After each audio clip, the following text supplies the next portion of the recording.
Hey, how's everybody doing today? My name is Jonathan Giles, and I came to do a presentation and video on nutrition and fish. You got your table of contents. You got your intro, commercial feeds, supplemental versus complete, proteins. You got your type of nutrients, proteins, lipids, and carbohydrates, minerals, and vitamins, typical complete diets, and their sources, which is just their diets and the sources you can get them from. Conclusion. And the intro to fish nutrition. Now you have to understand good nutrition is essential to produce high quality products. Nutrition is important because feed represents nearly 50% of the cost of production. So you really have to analyze feed before you go into creating your own operation or system you choose. Now you got commercial feed, supplemental versus complete. Complete diets are diets that supply all ingredients necessary for optimal growth and health of fish. Supplemental diets do not contain everything a fish needs in order to survive. Complete diets are usually used in high density and in confined systems, while supplemental diets are used for fish being grown in a natural environment.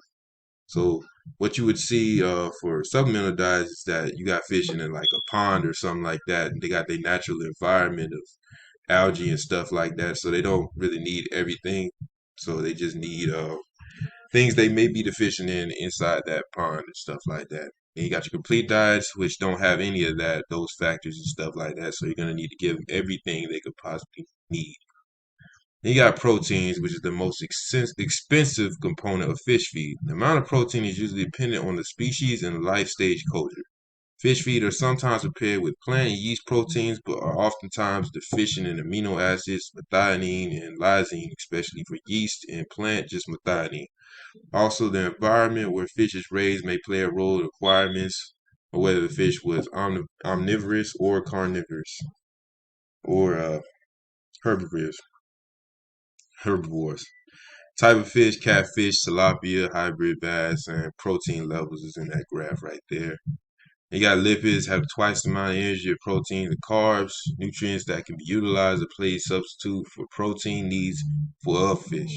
And the recent trend fish was used as higher was to use higher levels of lipids in the diet to reduce costs, of proteins.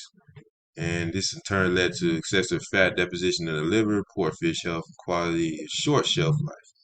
So fish require fatty acids, omega-3s, and omega-6 families, but mostly require omega-3s for optimal growth. So most fish do. You got marine fish and algae oils, which use in high in omega-3s, also have great health benefits, reduce depression, increase our cardiovascular health in human beings.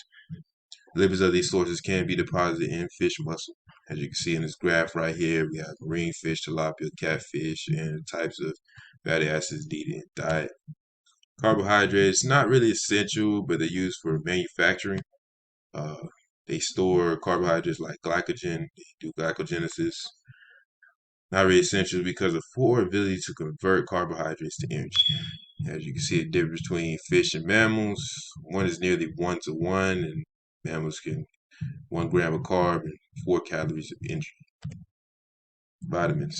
Vitamins are organic compounds necessary for the diet to support normal growth of fish. Vitamins are typically not synthesized by fish but must be supplemented in feed. Vitamins have two categories: fat soluble and water soluble. We're just going to go over the water soluble vitamins and fat soluble vitamins, vitamin E and vitamin C, and what they serve as powerful antioxidants, and also they inhibit dietary lipid oxidation to prolong shelf life.